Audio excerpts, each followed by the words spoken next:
ಪ್ರಬಲ ಇಲಾಖೆಗಳೇ ಇಲ್ಲ ಮತ್ಯಾಕೆ ಖಾತೆ ಹಲ್ಕಿತ್ತ ಹಾವಿನಂತಾಯ್ತಾ ಬೆಂಗಳೂರು ಕಂದಾಯ ಡಿಸಿಎಂ ಸ್ಥಾನ ಆದ್ರೂ ಪರಂ ಕಣ್ಣೀರು ಇದು ಖಾತೆ ಖ್ಯಾತೆಯ ಸುದ್ದಿ.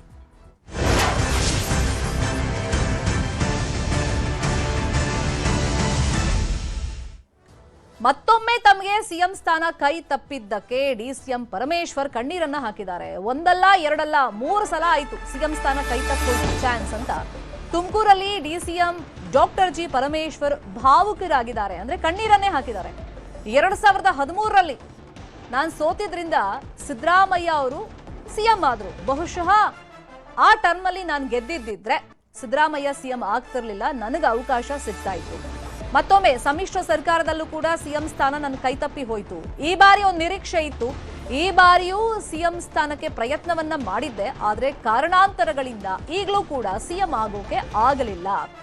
40 ವರ್ಷಗಳಿಂದ ರಾಜಕೀಯದಲ್ಲಿದ್ದೀನಿ, ಆದ್ರೆ ಸಿಎಂ ಮಾತ್ರ ಆಗಲಿಲ್ಲ ಅಂತೇಳಿ ಬೇಸರವನ್ನ ವ್ಯಕ್ತಪಡಿಸಿದ್ದಾರೆ. 3ನೇ ಬಾರಿಯೂ ಸಿಎಂ ಸ್ಥಾನ ಮಿಸ್ ಆಯಿತು ಅಂತ ಹೇಳಿ ಪರಮೇಶ್ವರ್ ಅವರು ಭಾವುಕರಾಗಿದ್ದಾರೆ. ಒಂದ್ ಕಡೆ ಖಾತೆ ಹಂಚಿಕೆ ವಿಷಯವಾಗಿ ಅಸಮಾಧಾನ, ಇನ್ನೊಂದು ಕಡೆ ಪರಮೇಶ್ವರ್ ಅವರ ಹೆಸರು ಪ್ರಬಲವಾಗಿ ಕೇಳಿಬಂದಿತ್ತು. ಅಂದ್ರೆ ದಲಿತ ಸಮುದಾಯಕ್ಕೆ ಈ ಸತಿ ಸಿಎಂ ಸ್ಥಾನವನ್ನ ಕೊಡಬೇಕು ಅಂತ ಹೇಳಿ ಅವ್ರ ಬೆಂಬಲಿಗರು ಸಾಕಷ್ಟು ಆಗ್ರಹವನ್ನು ಕೂಡ ಮಾಡಿದ್ರು. ಇನ್ನು ಇದೇ ವಿಷಯವಾಗಿ ಪರಮೇಶ್ವರ್ ಅವರು ಭಾವುಕರಾಗಿದ್ದಾರೆ. ನಾನು ಎಲೆಕ್ಷನ್ ಸೋತೆ, ಬಹುಶಃ ನಾನು ಗೆದ್ದಿದ್ದಿದ್ರೆ ಮಾನ್ಯ ಸಿದ್ದರಾಮಯ್ಯನವರು ಮುಖ್ಯಮಂತ್ರಿ ಆಗ್ತಿರ್ಲಿಲ್ಲ. ಆದರೆ ನಮ್ಮ ಅದೃಷ್ಟನೋ ಹಣೆ ಬರೋನೋ ಏನು ಹೇಳ್ತಿರೋ ಗೊತ್ತಿಲ್ಲ. ಆಗ ನಾನು ಸೋತದ ಕಾರಣಕ್ಕಾಗಿ ಅವರಾದರು. ಆಮೇಲೆ 2018ರಲ್ಲಿ ಕೂಡ ನಮ್ಮ ಪಕ್ಷ 80 ಸೀಟ್ ಗೆದ್ದಿತ್ತು. ಕೋalition ಮಾಡಿದಾಗ ಬೇರೆ ಪಕ್ಷದ ಜೊತೆ ನಾವು ಸೇರ್ಕೊಂಡು ಅವ್ರು ಬರೀ 30 ಸೀಟ್ ಏನೋ ಇತ್ತು. ಆದರೂ ಕಾರಣಾಂತರದಿಂದ ಅವಾಗ ಕುಮಾರಸ್ವಾಮಿ ಅವರಿಗೆ ಮುಖ್ಯಮಂತ್ರಿ ಮಾಡಿದ್ರು. ಅವತ್ತು ನನ್ನನ್ನು ಮಾಡ್ಬೋದಿತ್ತು, ಆದರೆ ಯಾವುದೋ ಕಾರಣಕ್ಕಾಗಿ ಅವಾಗ ಮಾಡಿದ್ರು. 2ನೇ ಸರಿನೂ ಮಿಸ್ ಆಯಿತು. ಮತ್ತು ಈ ಬಾರಿ ಪ್ರಯತ್ನ ಮಾಡಿದೆ, ಈ ಬಾರಿನೂ ಆಗುತ್ತೆ ಅಂತ ವಿಶ್ವಾಸ ಇತ್ತು. ಬಟ್ ಯಾವುದೋ ಕಾರಣಕ್ಕೆ ಪಾಲಿಟಿಕ್ಸ್ ಗೊತ್ತಲ್ಲ, ಪಾಲಿಟಿಕ್ಸು ಬೇರೆ ಥರ ಅಲ್ಲ, ಅದು ತೀರ್ಮಾನಗಳು ಹೇಗೋ ಆಗುತ್ತೆ. ಸೊ ಹಾಗಾಗಿ ಉಪಮುಖ್ಯಮಂತ್ರಿ ಸ್ಥಾನವನ್ನು ಕೊಟ್ಟಿದ್ದಾರೆ. ಇದೇ ವಿಚಾರವಾಗಿ ಇನ್ನಷ್ಟು ಡೀಟೇಲ್ ಆಗಿ ಇನ್ಫಾರ್ಮೇಶನ್ ಕೊಡ್ತಾ ಹೋಗೋದಕ್ಕೆ ನೇರ ಸಂಪರ್ಕದಲ್ಲಿ ಕನೆಕ್ಟ್ ಆಗಿದ್ದಾರೆ ನಮ್ಮ ಪೊಲಿಟಿಕಲ್ ಬ್ಯೂರೋ ರಿಪೋರ್ಟರ್ ಹೆಬ್ಬಾಕ ತಿಮ್ಮೇಗೌಡರು. ತಿಮ್ಮೇಗೌಡ್ರೆ, ಕೆಪಿಸಿಸಿ ಅಧ್ಯಕ್ಷರಾಗಿದ್ದಂತ ಸಂದರ್ಭದಲ್ಲಿ ಪಕ್ಷವನ್ನ ಅಧಿಕಾರಕ್ಕೆ ತಂದ್ರು, ಆದ್ರೆ ಅವರು ಶಾಸಕ ಸ್ಥಾನಕ್ಕೆ ಅಂದ್ರೆ ಆಯ್ಕೆ ಆಗ್ಲಿಲ್ಲ, ಸೋತ್ ಹೋಗ್ತಾರೆ. ಹಾಗಾಗಿ ಈ ಬಾಕಿ ವಿಷಯವಾಗಿ, ಕೂಲಿ ವಿಷಯವಾಗಿ ಹಿಂದೆನೂ ಸಾಕಷ್ಟು ಬಾರಿ ಪರಮೇಶ್ವರ್ ಅವರು ಪ್ರಸ್ತಾಪ ಮಾಡಿರ್ತಾರೆ, ಇಲ್ಲ ಅಂತಲ್ಲ. 3ನೇ ಬಾರಿಗೆ ಸತತ ಪ್ರಯತ್ನವನ್ನ ಮಾಡಿದ್ರು, ಅವಕಾಶ ಮಿಸ್ ಆದಂತ ಹಿನ್ನೆಲೆಯಲ್ಲಿ ಪರಮೇಶ್ವರ್ ಅವರ ಈ ಸ್ಟೇಟ್ಮೆಂಟ್ ನ ಒಂದು ತಾತ್ಪರ್ಯದ ಬಗ್ಗೆ ಯಾವ ತರ ಚರ್ಚೆಗಳು ನಡೀತಾ ಇದೆ, ಅಂದ್ರೆ ಏನ್ ಸಂದೇಶವನ್ನ ಮತ್ತೆ ಪರಮೇಶ್ವರ್ ಅವರು ಮುಟ್ಟಿಸಿದ್ದಾರೆ? ಏನ್ ಸಂದೇಶ ಅಂದ್ರೆ, ಕಾಂಗ್ರೆಸ್ನಲ್ಲಿ ದಲಿತರಿಗೆ ಮುಖ್ಯಮಂತ್ರಿ ಹುದ್ದೆ ಅವಕಾಶ ಇಲ್ಲ. ಎಲ್ಲ ಒಂದ್ ಕಡೆಯಾಗಿ ನನ್ನಂತ ಹಿರಿಯ ನಾಯಕರ ಕಡೆಗಣನೆ ಮಾಡಿರ್ತಕ್ಕಂಥದ್ದು ದಲಿತ ಸಮುದಾಯಕ್ಕೆ ಮಾಡಿರುವಂಥ ಒಂದು ಅವಮಾನ. ಮತ್ತೊಂದು ಕಡೆಯಾಗಿ ಕಾಂಗ್ರೆಸ್ನಲ್ಲಿ ನಾನು ಇಷ್ಟು ಪ್ರಾಮಾಣಿಕವಾಗಿ ಪಕ್ಷ ನಿಷ್ಠೆಯಿಂದ ದುಡಿದ್ರೂ ಕೂಡ ನನಗೆ ಅವಕಾಶವನ್ನು ಕೊಟ್ಟಿಲ್ಲ ಅನ್ನುವಂಥ ಒಂದು ಸಂದೇಶವನ್ನು ಈ ಮೂಲಕವಾಗಿ ಡಾಕ್ಟರ್ ಜಿ ಪರಮೇಶ್ವರ್ ರವಾನೆ ಮಾಡೋದಕ್ಕೆ ಮುಂದಾದ್ರ ಅಂತ. ಯಾಕಂತ ಹೇಳಿದ್ರೆ, ಉಪಮುಖ್ಯಮಂತ್ರಿ ಆದಂಥ ಬಳಿಕ ತಮ್ಮ ಶಿಕ್ಷಣ ಸಂಸ್ಥೆ ಸಿದ್ಧಾರ್ಥ ಇಂಜಿನಿಯರಿಂಗ್ ಕಾಲೇಜಿನಲ್ಲಿ ತಮ್ಮ ಸಿಬ್ಬಂದಿಗಳ ಜೊತೆ ಮಾತನಾಡುವಂಥ ಸಂದರ್ಭದಲ್ಲಿ ಈ ರೀತಿಯಾದಂಥ ವೈರಾಗ್ಯದ, ರಾಜಕೀಯ ವೈರಾಗ್ಯದ, ಅಸಮಾಧಾನದ, ತುಂಬ ಭಾವುಕ ನುಡಿಗಳನ್ನು ಆಡಿರ್ತಕ್ಕಂಥದ್ದು. ಯಾಕಂತ ಹೇಳಿದ್ರೆ, ಡಾಕ್ಟರ್ ಜಿ ಪರಮೇಶ್ವರ್ ಅವರು 2013ರಿಂದಲೂ ಕೂಡ ಮುಖ್ಯಮಂತ್ರಿ ಹುದ್ದೆಗೆ ಏರಬೇಕು ಅನ್ನುವಂಥ ನಿಟ್ಟಿನಲ್ಲಿ ನಾನಾ ರೀತಿಯಾದಂಥ ಪ್ರಯತ್ನವನ್ನು, ನಾನಾ ರೀತಿಯಾದಂಥ ಕಸರತ್ತನ್ನು ಮಾಡಿಕೊಂಡೇ ಬಂದರು.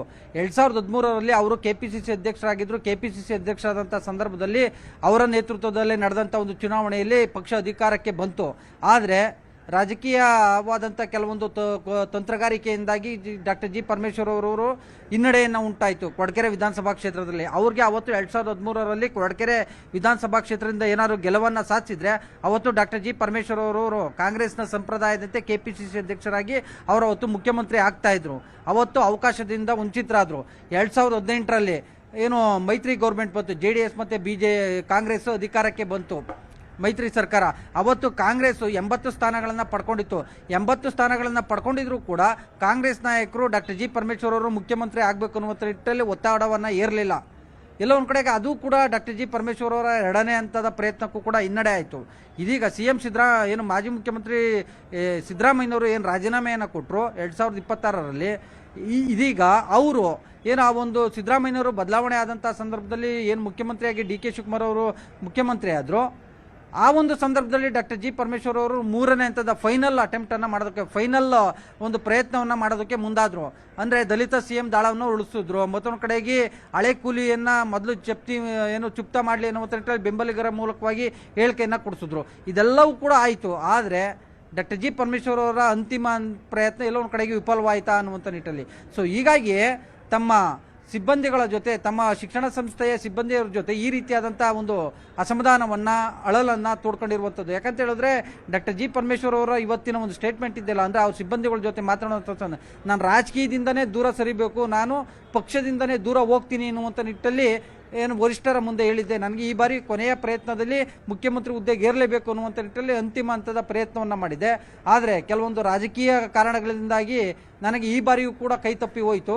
ಅನಿವಾರ್ಯ ಕಾರಣಗಳಿಂದ DCM ಹುದ್ದೆಯನ್ನು ಕೊಟ್ಟರು. DCM ಹುದ್ದೆಯನ್ನು ಒಪ್ಕೊಂಡು ನಾವು ಪಕ್ಷದಲ್ಲಿ ಇರಬೇಕಾದಂಥ ಒಂದು ಪರಿಸ್ಥಿತಿ ಬಂದಿದೆ ಅನ್ನುವಂಥ ಒಂದು ಮಾತುಗಳನ್ನು ಆಡೋದ್ರ ಮುಖಾಂತರ ಎಲ್ಲೋ ಒಂದು ಕಡೆಯಾಗಿ ಕಾಂಗ್ರೆಸ್ನಲ್ಲಿ ನಮ್ಮಂಥ ಹಿರಿಯ ನಾಯಕರಿಗೆ, ನಮ್ಮಂಥ ಪ್ರಾಮಾಣಿಕವಾಗಿ ದುಡಿದಂಥವ್ರಿಗೆ, ಮತ್ತೊಂದು ಕಡೆಗೆ ದಲಿತರಿಗೆ ಎಲ್ಲೋ ಒಂದು ಕಡೆಗೆ ಅವಕಾಶ ಸಿಗೋದಿಲ್ಲ ಅನ್ನುವಂಥ ಒಂದು ಸಂದೇಶವನ್ನು ಈ ಮೂಲಕ ರವಾನೆ ಮಾಡಿದ್ರಾ ಅನ್ನುವಂಥದ್ದು ಇದೀಗ ರಾಜ್ಯ ರಾಜಕಾರಣದಲ್ಲಿ, ವಿಧಾನಸೌಧದಲ್ಲಿ, KPCC ವಲಯದಲ್ಲಿ ಕೇಳಿಬರ್ತಾ ಇರತಕ್ಕಂಥ ಒಂದು ವಿಶ್ಲೇಷಣೆ, ವ್ಯಾಖ್ಯಾನಗಳು.